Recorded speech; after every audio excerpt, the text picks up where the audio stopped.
Well, hello everyone. Welcome to the Table Talk Radio Show.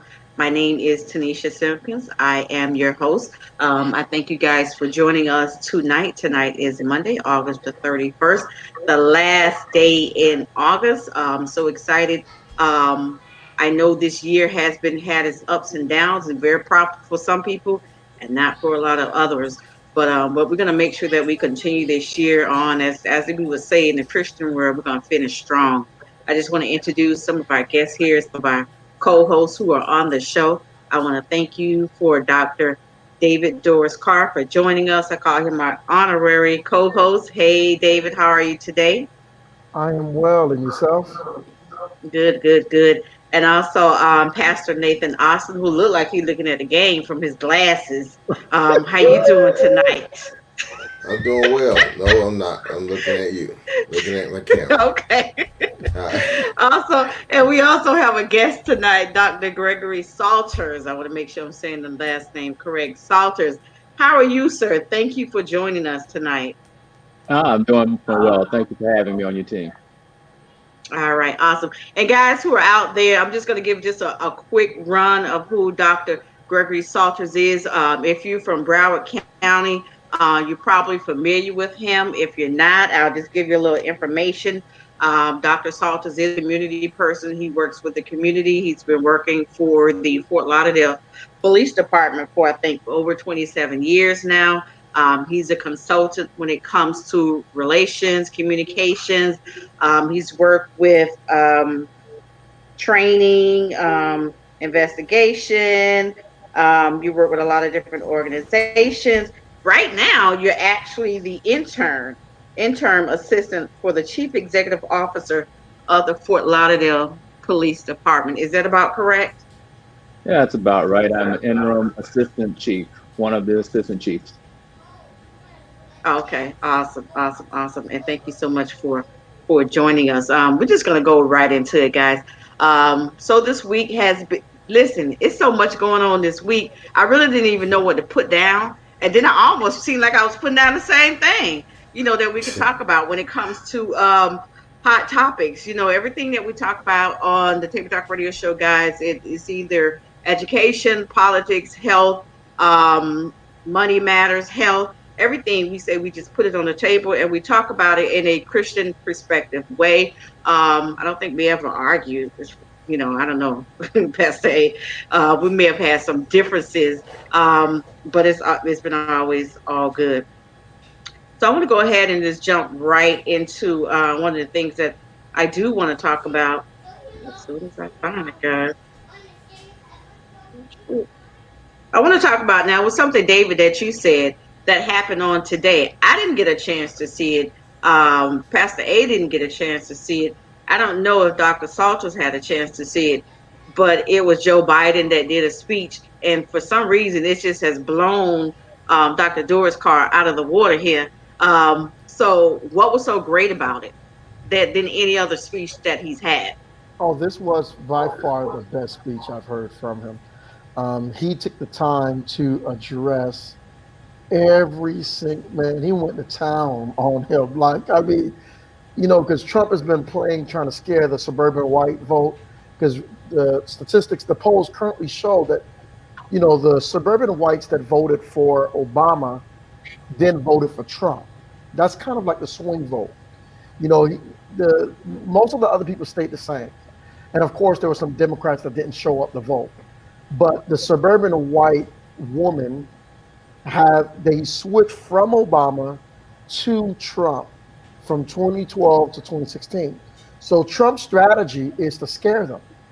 And he's been using the current protests to say, hey, there's riots. I'm the law and order guy. Don't you want to be safe in your suburbs? Don't you see all the fires and things of that sort?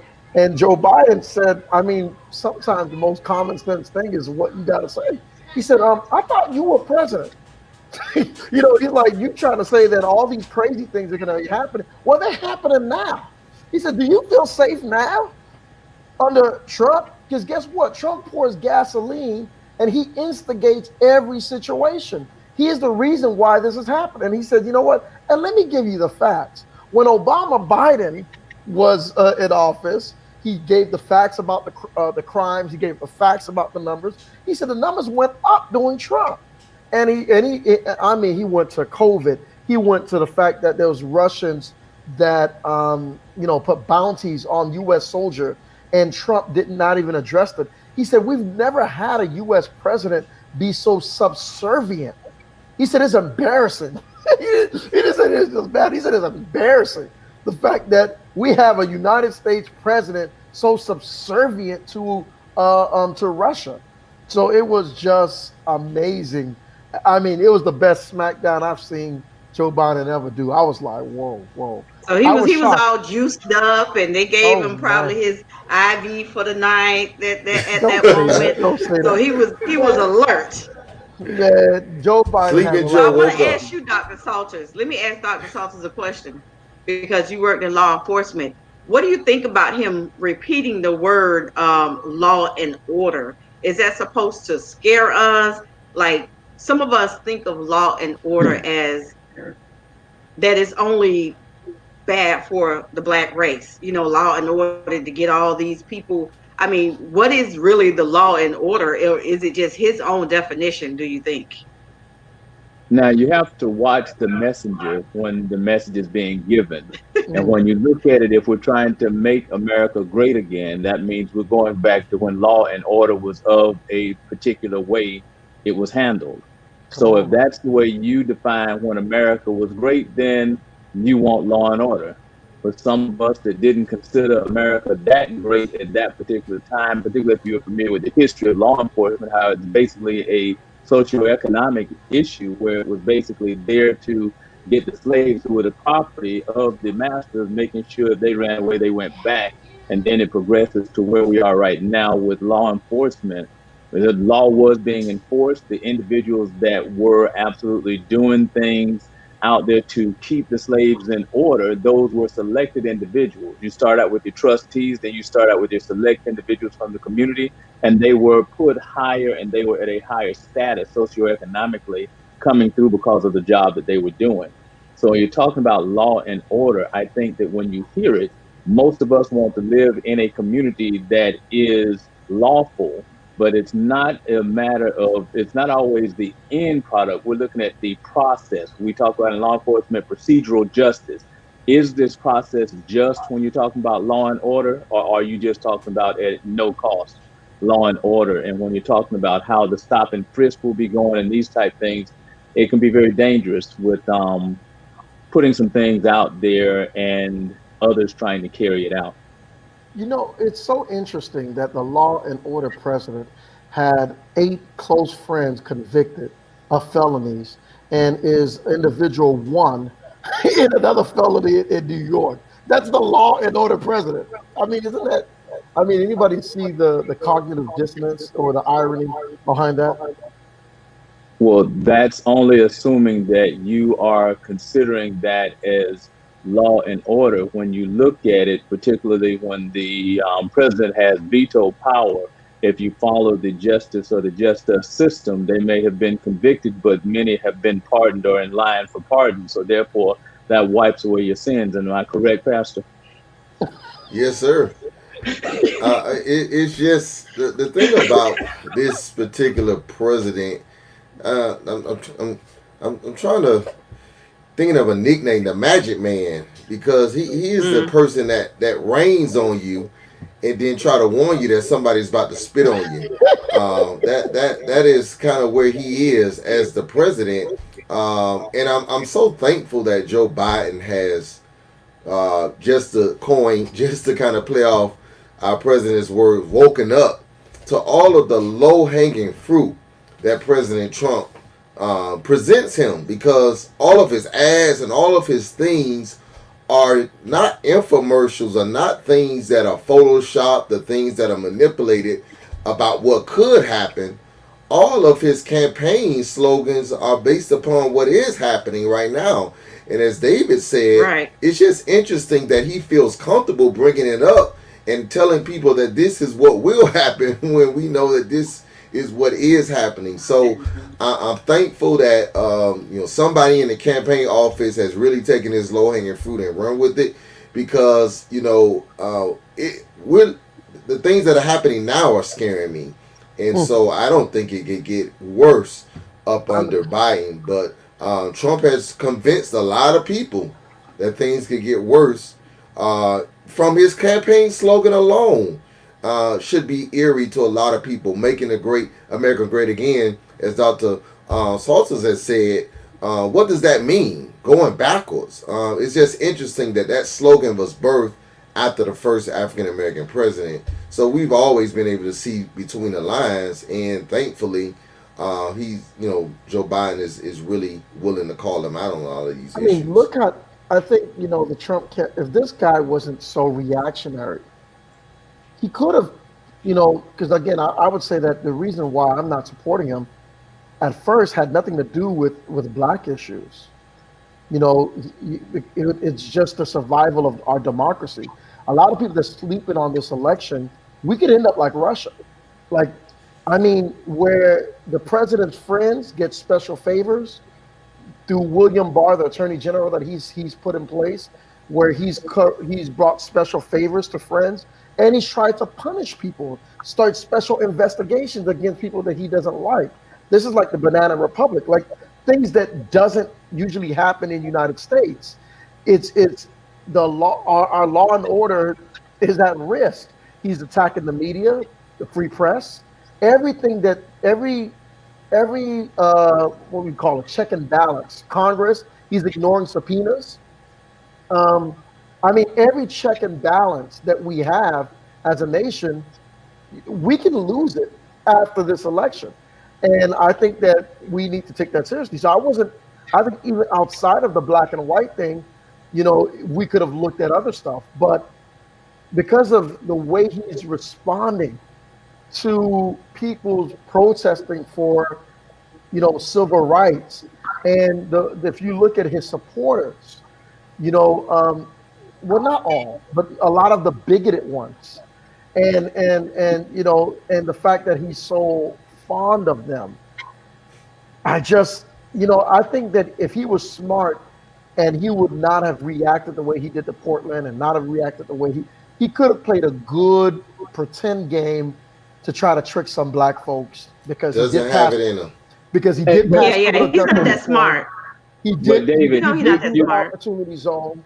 I mean, he could have pretended like he's not a bigot because people forget that he didn't some people forget that he said there's good people on both sides. So people forget that he called racist people good people. So he's done Right. some other things to allow you to forget. All he had to do was play it low, and he could have made a good argument with the black vote again. But again, he can't control himself to say, "Hey, I like those races," and I'm sure his campaign is just pissed because he could have fooled a lot of black folks that have short memories. but Back to Doc, Let Greg. me you know ask you this something, Doc, question you here. made. Can I tag on that just one Go bit? ahead. Doc, Hmm. you're assuming that he cares about the black vote. You're Mm. assuming that, Oh, and he I wants to don't know get it. which He came wants to get it. first, the individuals that he is supporting. I don't know what came first. His supporters came and then they got a presidential candidate, or whether the presidential candidate came there and you got the followers. I don't know which came Oh first. no, he wants the And black vote. Trust me. By the wait, way, I'm Republican, so I know wait, a lot of Trump folks. but now, and this is the thing I look at also. You're a Republican, but as you stated, you're looking at some of the things that he put into place, and I was looking at that with the capitalism when you're dealing with finances, when you're looking at the Trump administration and how it deals with capitalism, and if you actually understand how money works, I can understand that. And many people that are into the capital environment and dealing with money, they aren't really Republicans; they are Remunicans. So, so when you're looking at that, I can see it. I'm So, through and through, man. I'm right. Republican socially because I'm a social conservative. I'm Republican in economic view. I'm an economic conservative. I'm Republican in many different ways. I don't feel Trump as a Republican. To be honest with you, he was a Democrat a lot longer than he was Republican. I'm just hoping he can lose this election so that I can throw him back on y'all side and say he was y'all's. Well, let me ask you this, That's and this is fine. what happens with that fence. is that which type of Democrat was it? Because at one Come time it on was the now. Democrats that acted more like the Republicans, and Come Republicans on. acted more like the Democrats, Well, and the party well, switched in terms of their fundamentals. So all of well. this stuff is switching, and then it I, depends on who's running, so they switch. I But believe I'll let you go bigotry ahead is, and is in just ask both a parties, question, by the way. my Republican brother. I like that. I believe bigotry is in both parties. I mean, Okay. both parties. And you'll Bigotry find, is the foundation of how we even started America. That's why people left where they were, because they wanted to get away from the Queen and everything else that was there. So we can deal with economics and societal issues, bringing it all the way through. And but then, like I say, all you gotta do is follow the money. there you go. So now that so I read an article today, and the article said that, well, I don't know how true it is, but we all black who are on this show right now, and it said blacks are feeling separate and unequal with everything that's going on, not with just when it comes to politics, but when it comes to this, when it comes to, the stock market was up like this, but the world is, at a zero. But we're feeling separate and unequal to everything that's going on. And my question is also right now, do we feel traumatized? Is that traumatized or Trumpicide? Okay, Dr. Sutton got a little comedian in her. Okay. it can be that too. Hey, Traumatized. Doc, No, I we didn't that's hear a you, good Doc. one. Which is it? I mean, here's how I see it. I mean, I feel that if he gets elected again, we're going to be in big trouble. However, in terms of the market, I'm actually very proud to say that I've seen a lot of, black and brown folks do very well with the stock market, very well. And we're getting smarter. We're investing. Man, I've talked to so many brothers. I will speak. I mean, don't get me wrong. Some of us are doing some risky things that I probably would say I think you shouldn't do. Be a little bit more conservative because you don't need to take that much risk. But I But my I, I but my know thing about it is, I hear I you, know David. But my thing several about it black is, folk who's made listen 20, to thirty me. The thousand a week richest ones are on getting even stock. richer. Like the people who are Well, top at their game in the stock market, of course, like the Amazons and all that. those They're who they're getting have shall only have an richer. abundance.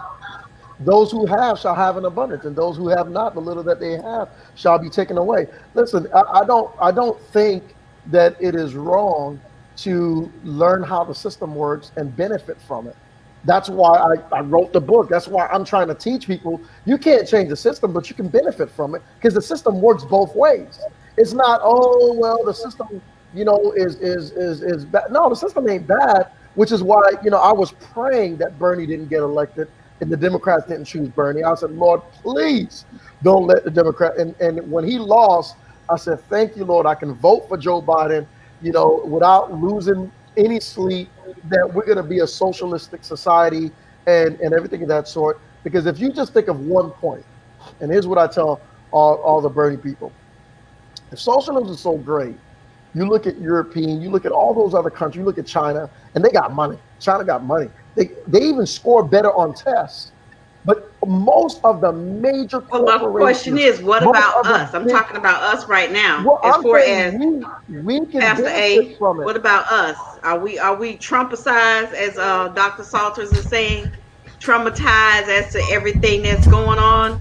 At the end of, are we benefiting at the end of the rope, or we don't even have a grasp at the rope? I mean, like, it's becoming to a thing. Like I say, I was reading, and a lot of black people, some black people saying they feel very separate, in this world, and unequal to everything that's going on. Now, when you eating good, it may seem that things are, it's Well, always we're not good. monolithic. Not all of us are in the same situation, though.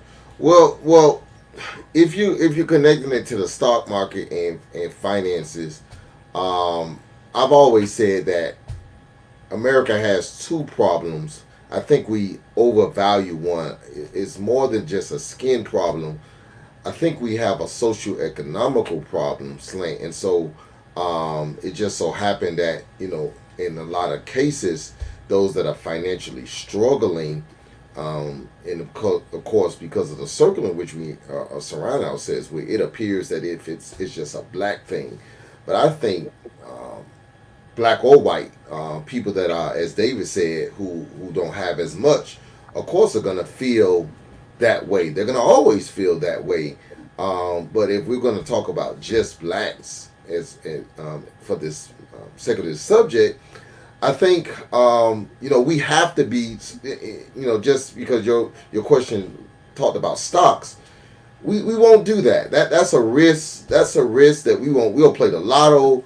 We'll play. What's the new thing that it's gonna calm down now? The pyramid scheme. We'll do all those things, but we won't invest. We won't invest in stock markets. Heck, we are just starting to invest in life insurance. That it's just that area of investing that we will not do, and so that's But not a we're Trump getting we're issue. getting better though. We're getting better, That's all I was trying right? to say, Tanisha. That I'm witnessing now more financial literacy. We're getting better. I'm witnessing more of us investing. You can't beat the system. And what I was going to say about the Bernie folks, I know you didn't want me to say it, but I'm going to say it anyway. About the Bernie folks, if you look at China, you look at Europe, you look at all those socialistic societies. Why is it that in America we create the biggest companies and the greatest GDP? It's because that if I know that if I work hard and I created a successful business, you ain't gonna take 80% of the money that I work hard to create. You know how most business owners don't succeed? So it's like if I finally succeed, I know that I'm gonna enjoy some of that. That's what capitalism does. And although there's some of us, and I'll make one last point, there's a lot of white folks that are suffering too. And the problem is what Trump Yeah, of tells them, course. which is what they always used to say, is listen, the reason you suffering is because of that black man. And they Right. playing him. And so he holds on to his bigotry because he can't get any bread. You know what I'm Right. saying? And it continues the people that is in power to continue to perpetuate their powerful position. When he realized that it's not the black brother that caused you to be broke, it's really because you're not taking advantage of education, you're not taking advantage and not working hard enough to take advantage of the way the system is, so Now, that you Doc. can't So let me succeed. ask Dr. Salter. Go ahead, Dr. Salter. Now, this is one of the I things know that he we said say something. because my good brother Doc was talking about not taking advantage of certain things. I think that negates the systemic things that are in place that prevent many of us from getting places. You're talking about taking advantage of education, but if you have an educational system that's really a two-tiered educational system, how can I get to that level? And then What do when you you mean by talk two about tiered, the, Doc? pardon me? Say, what do you mean by two tiered? You got one for black folk and one for white folk. When you look at it, if you look at the educational gap that we have dealing with our kids and how things go, you'll see that there is an educational gap. Socioeconomic issues do come into play, but you'll find that if you have a black family that might have a father that is out due to the systemic issues of bias-based policing that's removed the male from the house or Come removed the on, man. male from the neighborhood, so you don't have that that's there, which other communities do have, that begins to work on your education. So now when you're going to go to school or play basketball or play football because you're looking for a way out, and this is one way that society has told you is one of the few ways that you can make it out as a black male. They don't tell you you could make it out and get your PhD in business and start talking finance, and you can go to medical school, which the odds are higher. They tell you to go to sports, so that then when you go to sports and you're over there making that million for the individuals that are the owners, and then when you decide you want to support Black Lives Matter, then people want to tell you you got to go to work just like on the slave. All that I've looked at and I've talked about to people many times, when you look at sports, that's nothing but modern day slavery. Even when you go over there and they go to the combines, what are they doing? Want to see who runs the fastest, want to see what your body look like, got to check your teeth, you got to get a physical before they pay you. So now you have to look at these systemic things that are in place that really work against us getting to where some others are. And that's why when we say black, it depends on what kind of black are you. Are you a Alabama black? Are you a black from the Caribbean? Are you black from New York, Chicago? All of those skin tones are black, but their lived experiences are different. And that's the Yeah, thing that we have as black folk that we look at is they ask each of us, what do black folk think? Do you go next to a white person asking what the white folk think? No, they answer individually, but they expect us to answer collectively. collectively. So a lot of Exactly. those things come into play. Collectively. We can have a That's good true. conversation on And this this one. is why Obama doesn't get enough credit because, and what I'm about to say is Say that very one more controversial. time. Obama does not get enough credit, and Okay. his and this is going to be very controversial, but I'm gonna say it anyways. I think Pastor There, A gonna weigh in on that. Go ahead. there's a lot of systemic things that are not shiny things. Correct. Okay, people like the shiny things, but there's some systemic things. Okay, and I feel bad. I'm gonna say this, but for example, when Obama got elected, the most powerful position ain't the vice president; it's the attorney general Hmm. Right. after the president. But people don't know that. People don't know that because the vice president is the more shinier object. So therefore, Obama was extremely strategic. He gave, the shiny objects, he didn't, shine, but the systemic stuff, he did a lot of work. And that's why he didn't straight up be liberal or straight up conservative. He applied both because you know what? To help us as a people, some policies that are conservatives are more beneficial, and some policies that are more liberal are more beneficial. And he applied both. When for example, my beef is with the unions. Okay, I feel that the teachers' unions, the police unions, those are the ones that cause bigger harm to us as a people. Okay, not even though in Florida we don't experience it as much in terms of the teachers' unions, but if you watch the documentary Waiting for Superman, you'll see a lot of that perpetuates that educational divide that Dr. Gregory was talking about. Because if you can't hold certain teachers accountable at certain neighborhoods that are teaching black kids and they're not teaching, but they're getting a salary, then guess what? You perpetuate that divide. And I remember personally where I went to, when I was in school, I remember having this Caucasian teacher who told me when she introduced the class, I used to teach at Miami Dade. This is how she introduced herself. And then for 3 to 4 months, we played cards every day. And then, me, I am fortunate that my family is extremely educated. My father was a very educated man. So you He see, they so taught so me. you answered the question. Then you are fortunate I'm that fortunate someone because in the guess what I said? household was Oh, very exactly. fortunate. So you I can't really say no, that. I Hold up, called her David. Now out. you've I been called talking a lot. So you're I very called her out. fortunate to say that. I Everybody is am. not fortunate enough to do that. I'm gonna give you an No, example I what agree happened with you. today. Let me finish. Let me tell you what happened today. And I know my daughter probably hear me. She's probably mad. So my daughter, they accelerated class, the gifted program, and so forth. So on today, she comes in the room. She said, "Mommy, I got out of the class." I said, "Why?" She said, "Because my teacher was talking about Black Lives Matter, and then she began to say, and white lives, and Spanish lives, and this lives, and this lives." So I just clicked out of the classroom. I started to respond. I just said, okay. I started to go straight to the head, sit at the run, say, hey, listen, but of course, you do your due diligence. So I said, okay. I said, well, how do you feel about it? She said, I didn't want to hear it. And I just felt like that had nothing to do with what we were talking about. We in English class. I felt like she just wanted to get that statement out. Okay. So, and then she texted me right after it, leave it alone. Told me to leave it alone. Like, really, Nathan? Tell me to leave it alone? I just said, oh, okay. But I'm a parent. I have to address that. Not every parent will address. Some parents don't even know what their children are learning or teaching. Some don't know what the courses are. I mean, it's unfortunate. I'll say that much. It's But I called her unfortunate. out. So we still have to work as a, yeah, I will. So we still have to work as a community, you know, as a community that we can assist. And we have all these different, I know some people don't like programs, these different workshops, then that I would say parent workshops and all these other things to help assist. Go ahead, Dr. Salters. I see you got something to say. No, I just scratched my. I'm gonna let you finish. I'm gonna come back in there. Go ahead.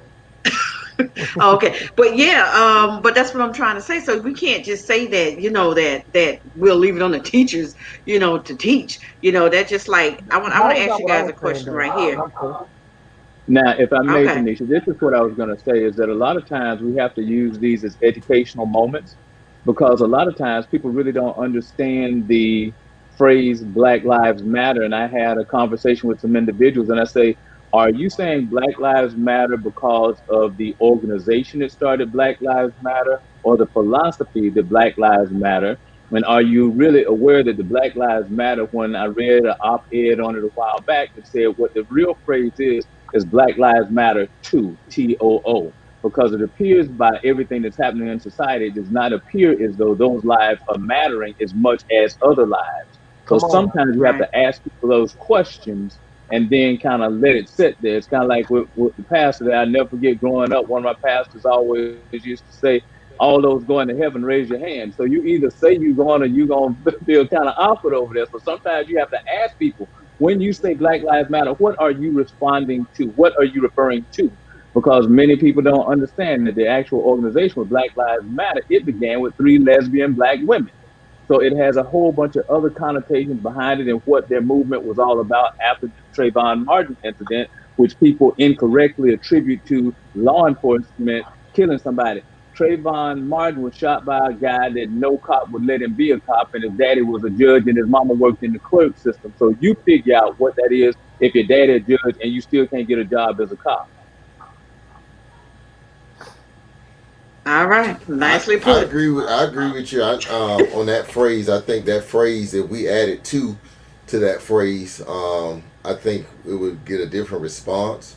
That's why I've never really been a fan of just using it. I agree because I agree with it because I understand it, but a lot of people do not understand it, and so therefore they go against it.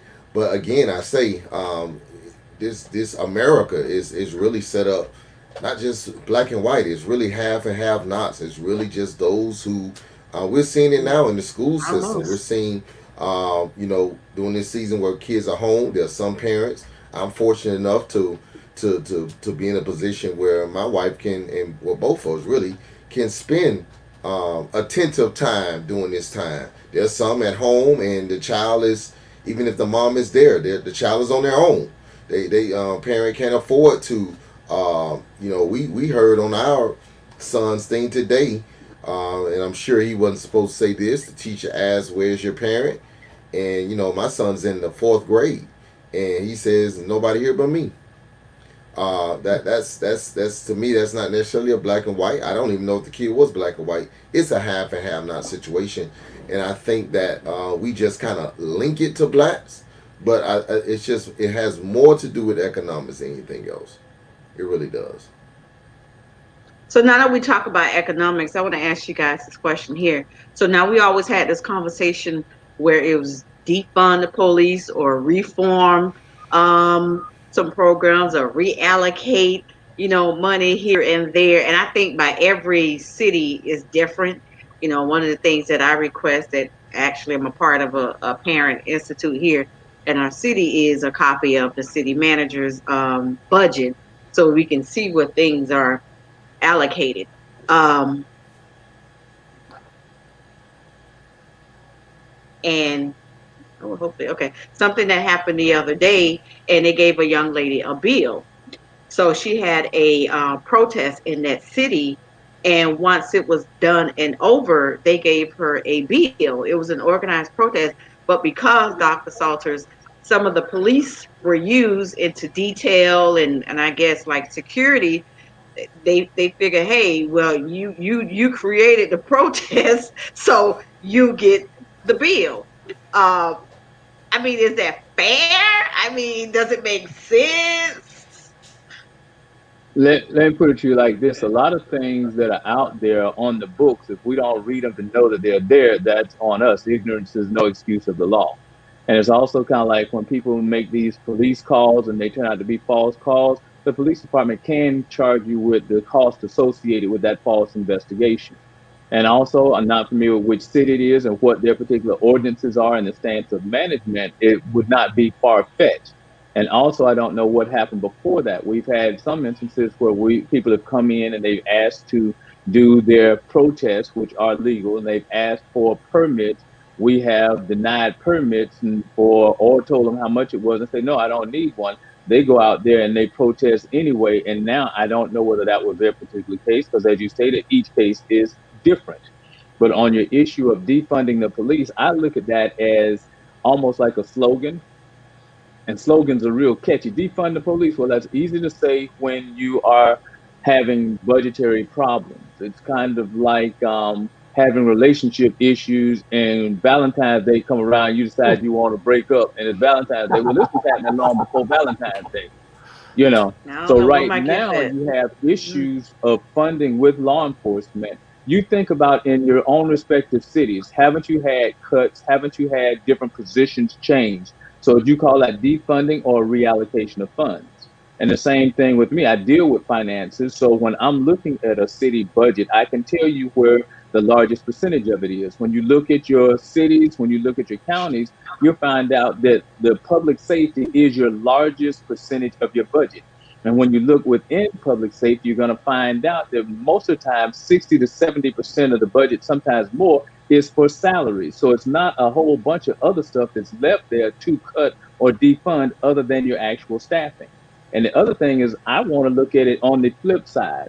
While we're defunding it and while we're reallocating, what are we doing to hire, retain, and promote outstanding law enforcement officers? Because I haven't heard many people say that we need them, but it is necessary. I've been in it But what 27 about what years. about what about Trump? Number 45. Or his people in camps and people who support him. They feel like these vigilantes are enough, almost like like from the response to these police officers up there. Oh, it's good that the vigilante was walking and helping protect and against these protesters who were unarmed. I know they was after curfew, but who were unarmed. But it's like, okay, so now should we just welcome all these people, with vigilantes, to walk the streets and feel like they assisting the police department? All I say is be careful what you say, because the Black Panthers were looked upon as a vigilante group. The SLEWA with the Guardian Angels, those are looked upon as the same thing. When you look at Yahweh Ben Yahweh and what they were doing over there in the thing, you have a whole bunch of individuals and groups that were labeled as such until they were looked upon as what they were actually doing. So you even Right. look at it, people before they were even talking about all kind of religious organizations being that way. So when you look at it, also don't be blinded by what the news is covering. That was George Clinton say that good stuff won't be covered.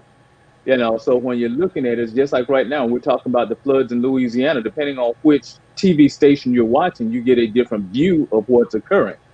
So we have to be careful and make sure that we are letting the public know what's actually going on, what we're doing, and what are we trying to deal with. Before right now, most law enforcement agencies are having problems getting staffing. They have vacancies. So what are we doing to fill the vacancies? The outstanding white officers that I work with don't want to be cops because they're getting painted with the broad brush of being racist.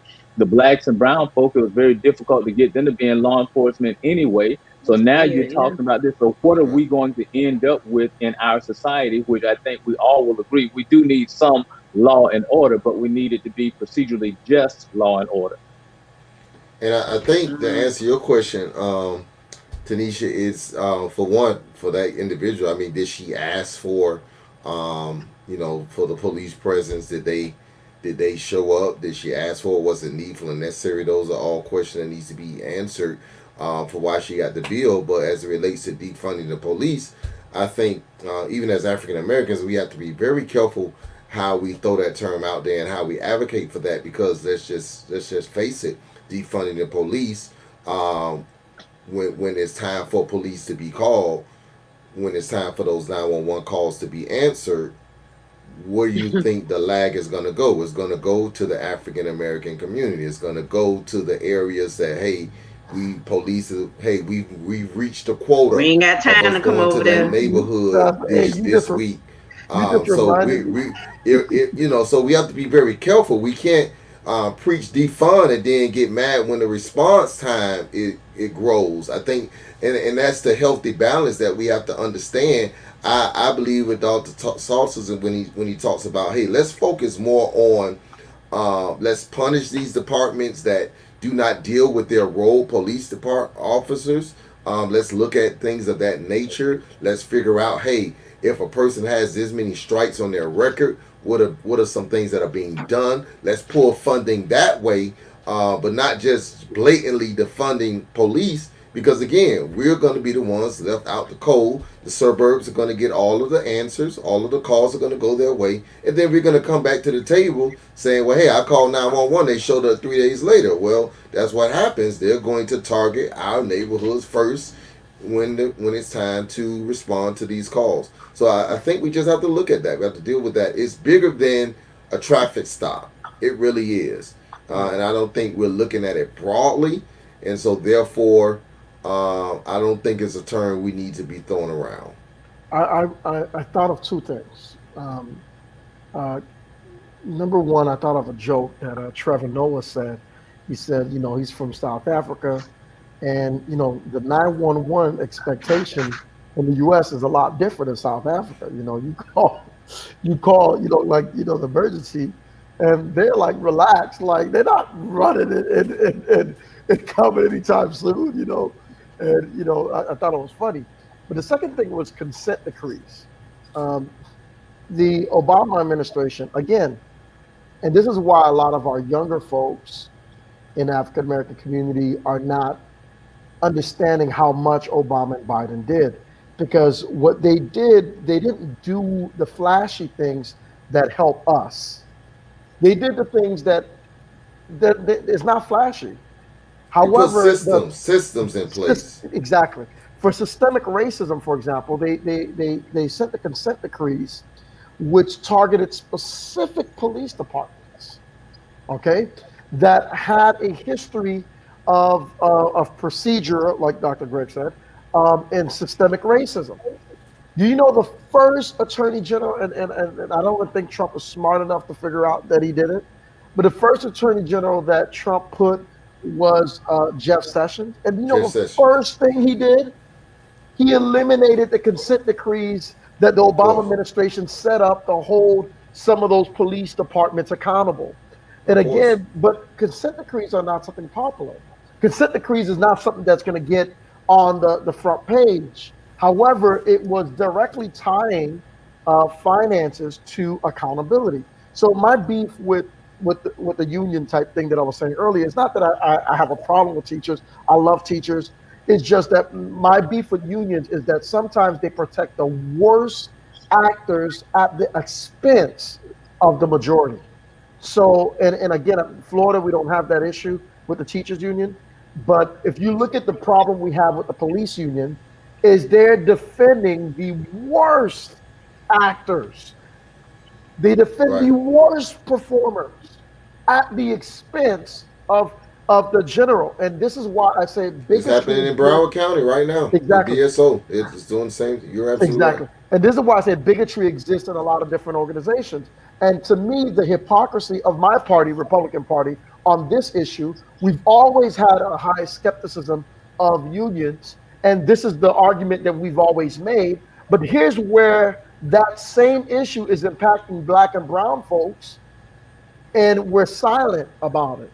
And this is why I like the fact that I'm a part of the Republican Party, because I get to keep on talking from within, because I believe the principles actually can benefit us as a people. I just believe that we're selectively applying conservative principles, number one, and number two, I feel that Trump is not a conservative. He's a cancer, and I hope that he loses. I mean, you said something that's interesting, David, as it relates to Obama. I want to kind of piggyback on that because he was really big on systems and things that he put in place and strategically placing certain people in office, the Eric Holders and others of the world. Again, for the I'm going to say the unlearned. I don't want to throw the word ignorant. I'm just going to say the unlearned blacks. It wasn't That's something fair. flashy. He wasn't black enough. He didn't do. But when we talk about body cams and we're talking about things that he did with the police department, we talk about the Fair Housing Act, which is something else that Trump just, something else he did to kind of placate to the suburban white. These are things And that I didn't want to this mention this. I didn't want to help administration, him out, but right, Obama did that, and right. I'm gonna tell you how that eliminates what Dr. Gregg spoke about in terms of the segregation of education in a second. But finish your thought, Pastor. And So these are things that Obama Oh, put your in point, David. place, and the Trump administration got rid of. And so again, he didn't. I mean, he was not everything he did. He did not use it as a photo op. He didn't take a picture of all of the executive orders he did and all. That just wasn't who he was, and so therefore he does not get the credit that he deserves. And it's only because this administration. This is why, again, sorry, David, from a Democratic perspective, we have to be wise enough to know it's not just about who's there, it's who comes after that individual as well.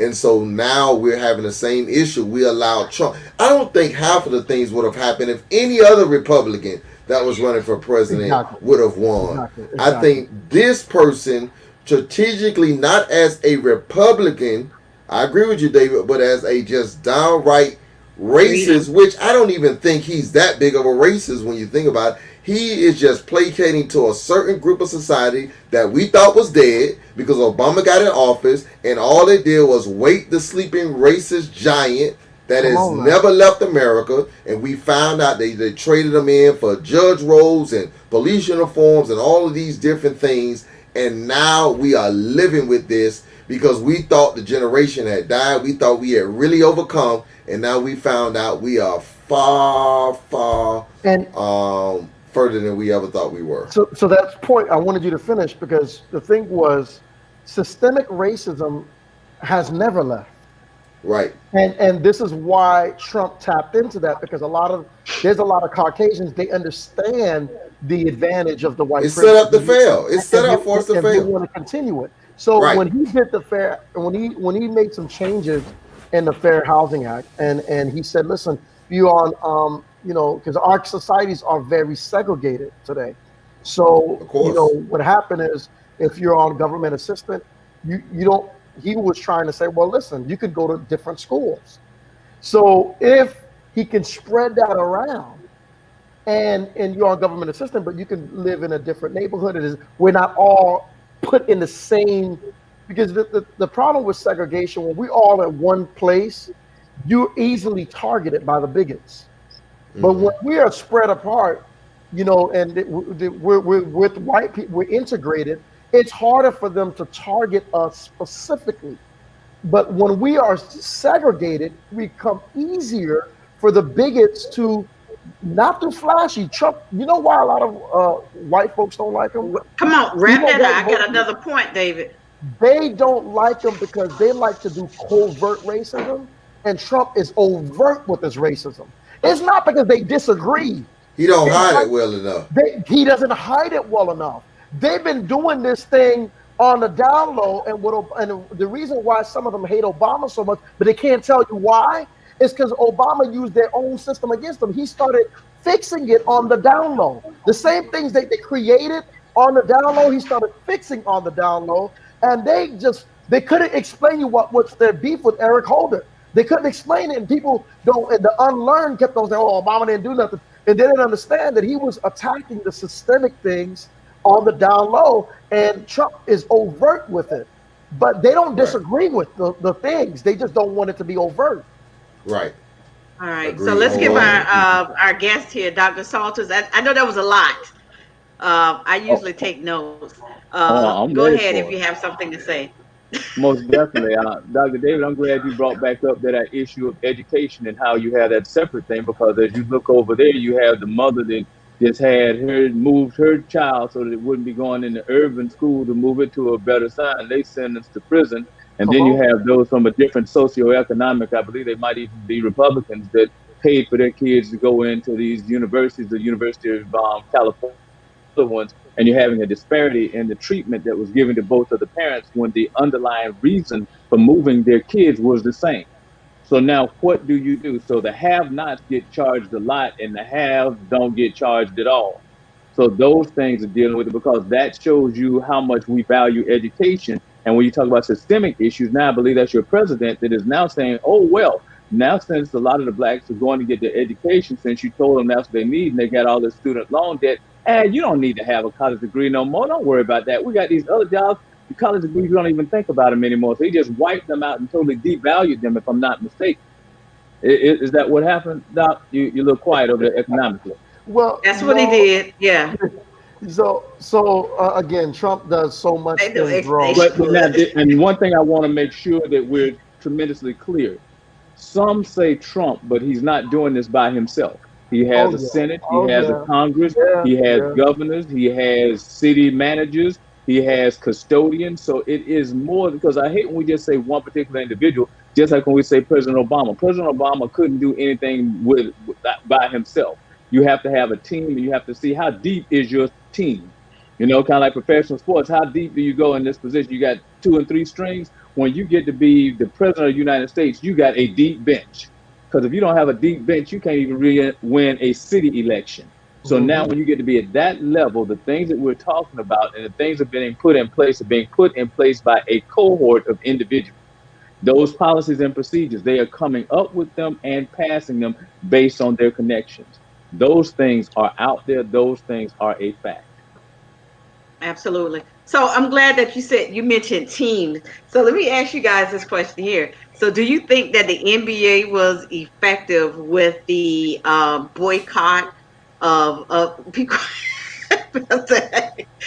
um, do you think that it was effective? You had Kenny Smith walking out of the interview, or not the interview, but walking out of the show. Now you have the I think it was the Marlins, if I'm not mistaken, that just donated $420,000 to Jackie Robinson scholarship, and the hockey teams they're going on board. I think it was effective. I think it created a noise. Yeah, I'm glad that I some of agree the with you. But now, resolution now, was and Doc, that we're they gonna have would. to go. We're gonna have to go before you, Doc. You take too much time. Go, go, go, go. I go last. I don't mind. Go before me. I I don't know. mind. Listen, David done saw Biden speeches. I mean, he on fire. He done got Yeah, all yeah. excited We up. got I some go last. fireworks I don't mind. He gonna at least Last be now. shall be independent first. before First shall be this last. election season He gonna over. be independent. I know he have his own race, but listen. So his own But party. But listen. So I mean, did we think that it was effective? I feel that as part of the resolution, they went ahead and having some of the arenas do some of the voting. I think, which is a good idea, because people were having such a concern about the space, and being next to someone and 5 feet apart, and in their polling areas. So I'll go to you first, Pastor A. Do you think that it was effective?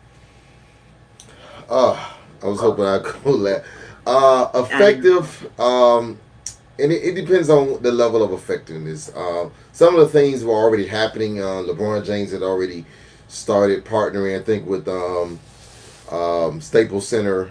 He had started that before this all took place. I think awareness, yes. As I said before, it's a slippery slope with what they did. Only from this perspective, um, I don't think this problem is going away.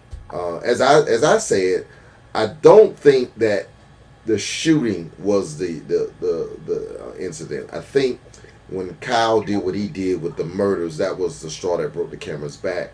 But again, when it comes to what are you going to do if or when, I hate to say when, it happens again. If Mm. this is the stance that you've taken, um, you can do this, and probably the NBA is the only one that can quote unquote do it and get away with it. But at some point, whether we like it or not, it is going to affect the economics of the NBA. And I think there was an internal rift because again, it goes back to the have and have nots. The haves of the NBA, the LeBron James and those who make $30 million a year, can make these stands. But you've got some people in the NBA making a few $100,000, and they're like, "Hey, we need to play." And so I think that we have to decide what our position's going to be. And I felt that it was not the right thing to do.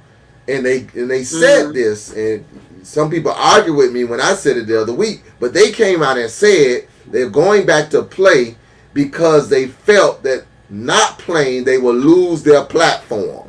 And I'll just leave it at that. They were going to all lose now, their right. platform. Dr. Greg. yeah. Now, one of the things I want to look at is let's go back to Colin Kaepernick when he kneeled.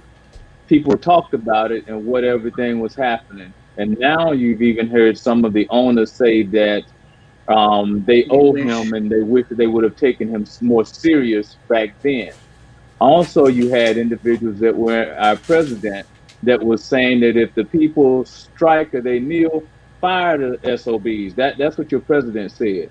And if you notice, after he said that, that was when Jerry Jones out there took a knee with his team, because Jerry Jones was with him up until he told the Well, that athletes was to go fake. He took a knee for 30 seconds and it wasn't doing the anthem. no, So no, he no, not faked that. He 30 days. faked that. Hear me out, Pastor. Hear me out. It's kind of like asking for offering. They were getting. They don't care where they got the money from, but just make sure they get their tithes from it. So now when they And when I the say it's guys fake because Jerry has already said if anybody take a knee, they not gonna play. So but watch that was listen to my, optics. my analogy is that when President Trump told them to fire him, and Jerry realized how much money he would lose if all them people got fired, Jerry took a knee and said, "Don't send my team home." And you know, he could have used other names in the back of his mind. It'd be like when the master was losing His people, you slaves. didn't want right. So don't do that. So that was the only time that he took a knee, when it became an economic issue. And when you look at it with the basketball teams and this type of thing, it is an economic issue. And they talk about these guys quitting and this type stuff. It would be different if you had majority owners that were black, majority owners that were there, and those things going on. So you have majority black athletes that saying, we're not going to play. And who is it really economically hurting? And I agree with you, not everybody in these professional sports are making millions, but the owners are the ones that are really making money out of them, just like in college ball. So you have to look at it. All It is right. a system that is in place to deal with this stuff. So you got 2 minutes, David, because I got one more thing. Yeah, well, I agree with what everybody was saying, um, and I'll concede my 2 minutes for the next topic. You don't even know what the next topic is. But No. well, thank you, lady. So my next topic it's very short, guys. Is about us speaking our truth to power, and it had to do with the March on Washington, which was August 28th. A lot of people didn't know that was the day that Dr. Martin Luther King Jr. did the March on Washington, which ended up being 57 years now, which is a long time, more than older than I am. 57 years. Um, some knew about the march, some didn't care about the march, some watched the march, some criticized the march. Um, I don't know. You know what? I remember in the heat of everything when the protest, it was a march. You know, we were like, okay, we're gonna go, we're gonna set the goal, we're gonna do this and do that. And then I didn't hear anything. I guess it's my fault that I didn't follow up. I didn't hear anything, and then I saw it on. I thought it was gonna go viral. I thought I saw something that said it would be viral, but then I seen it on television that they were actually there, and I seen some people I knew who were there. Um, are we still doing the March on Washington? Is that because it's not being okay? I'll put it like this: we have our younger generation who should be at the almost at the forefront of it being effective, and they getting a effectiveness from it of learning something from going to the march, being at the march, or what it actually means. But it's none of that. I guess so. My question would be: is do we continue the marches? Do we continue the march on Washington? Are we going to continue even with the marches or the protesters that are now, considering with the vigilantes that are out there? Is it what do we do? Go ahead, I David. believe, yeah, I believe the continuity between what the NBA did and the marches are just the ways of awareness. The whole, the biggest problem hurting us is apathy. And what apathy means is that people just don't care. They're just going on with their regular lives. And the whole purpose of stopping the game to protest or kneeling down is to get the attention of America and say, hey guys, we're dying over here. We're losing lives over here. They're killing us. So this is some of the things that is important to continue to do, whatever is needed to raise awareness and to keep the conversation going. Because the minute, if you notice, if they didn't kill Blake recently, it started to die down. and people were forgetting about it, and that was it. You know what I'm saying? But when they killed Blake, well, they didn't kill him, but when they shot him 7 times, it brought back to everyone's awareness and what the NBA did in response. And I believe the March on Washington, all of that is there to bring the awareness needed to hopefully bring change. Mm. I mean, I think the Oh, that's good. coverage, and this is how, again, we go back to the media. We were talking about it before. I think Dr. Salsa's talked about the media and the coverage of things. Revolution won't be televised. And I think for blacks, um, I think in a lot of instances, we get played by the media. The media That's shows us good. things that gets us riled up, gets our racial juices going, but they don't always. Same media we follow don't always follow the positivity of blacks, and so, and I blame. We have very few now, but BET and other organizations. It's their job to make these types of issues, but That's true. unfortunately for us, apathy. I want to talk about black people's appetite. See, the problem why things like this don't get the press is because, unfortunately, it may be hard to say, we don't have the appetite for it. And what I mean by that, Mm. media goes by ratings. They'll show you anything that will Right. drive ratings. We don't have the appetite for positivity in America. Mm. And that's why, a lot of people get mad at me, but for black people, a lot of times we contradict our own selves. Now, I think as far as the attendance of the march, I think a lot of that had to do with COVID. So we won't, talk about it. I don't really even know what the attendance was. But again, I just think that we have lost the appetite for positivity. Now, if something had happened at that march, everybody would have been talking about it. But because nothing happened that was quote unquote newsworthy, we're not talking about it. So that lets the people in the media know that we don't have the appetite for it. And so until we develop that hunger and that appetite for positivity, they're never going to show us those types of things. That's my position. I'll go a little bit further. I agree with you. A lot of times we are starving really for positivity. But I also believe that a lot of times negativity sells because we are so used to negative things happening to where we're like, oh, okay, we knew that was going to happen and we'll go for it. We also must not underestimate the power of social media because with the social media, people don't understand the algorithm. So if you are out there posting, I hate cops, and it begins to repeat itself, every time you open your phone, every time you open your iPad, every time you open your laptop, it's going to say, I hate cops. And it's going to be like, wow, look at all these bad things that the cops are doing. Where those of us in law enforcement, we're out there putting out the things that we're doing good. We're like, wow, we love ourselves. This things look so good. So how are we having these problems, these things going on? So when you lay that over the protests give a way of individuals coming together. And a lot of times when you come together, there is a synergy because when you come together, you can share common experiences and you see what happens. One of the things that you look at that was very good when it came together was the synergy when it looked at the doggone after the tragedy at Parkland down here at the high school. And you had all of those youth get together with the youth march. But did you really see what those youth had in common? They were all marginalized youth that came together because they wanted to have their voices heard. And most times, the minority individuals, we just want to have our voices heard. We know you're not going to do anything. Can you at least listen to me? So you look at all those Come kids, on, and you Doc. had the You there? LGBT Okay. from all over the country and everything. Right. So these are some of the things that we're looking at. So we do need those marches to come together we come together and unite and show our cause. Absolutely. Absolutely. So, guys, so tonight, oh, I just want to say my condolences for Chadwick. What Bozeman? Bozeman. Thank you. He battled cancer for 4 years. Um, Everybody is so amazed because they didn't know anything. Um, and I felt all right because I experienced something. You remember Pastor A, and I ain't let nobody know, and I just felt like that was just my business, and him not. I say he has some great friends, the ones that did know, because they kept it quiet. They kept it, you know, that's what he respected.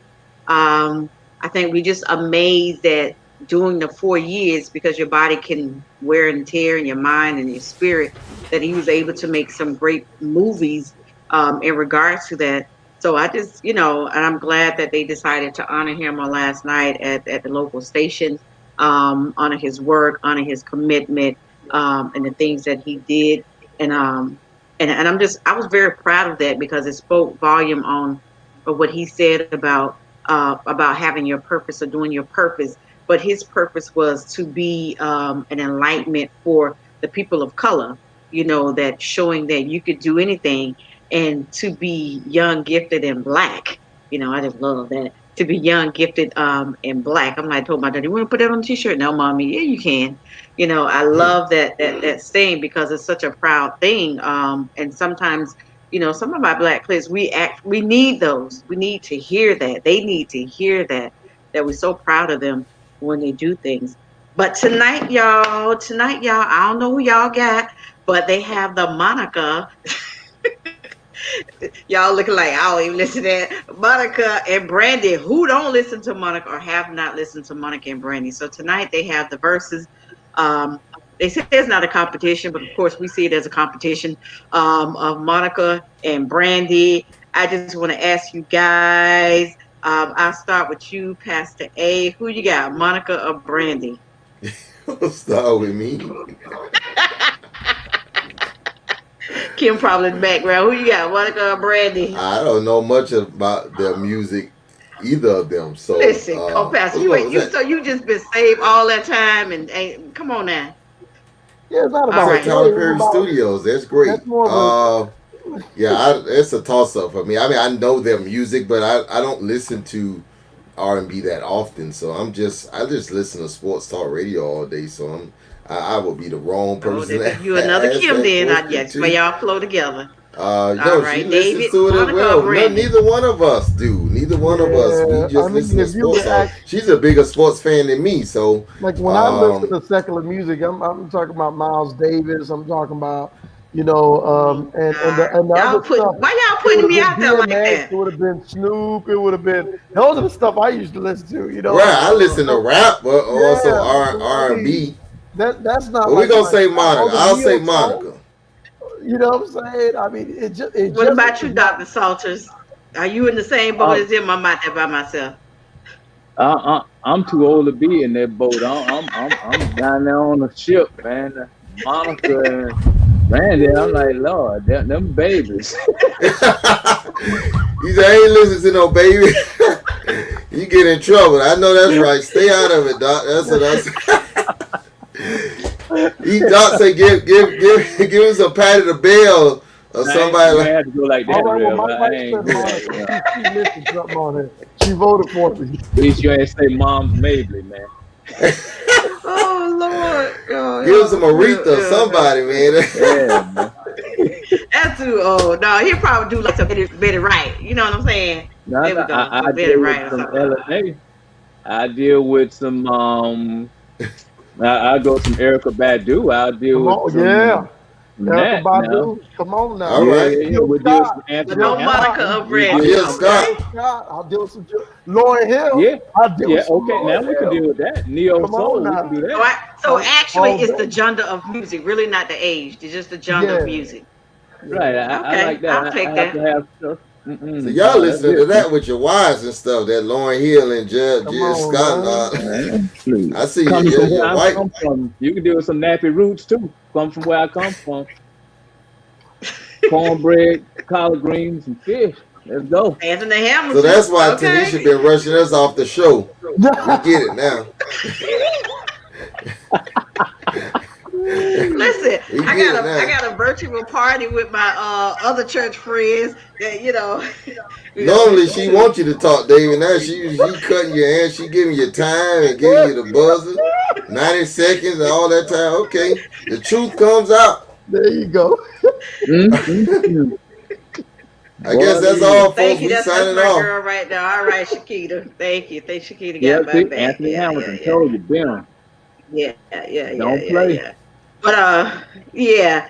But I thank you guys for being a part. There's so many other things that we could talk about when it comes to this world. We talked a little bit about education, politics.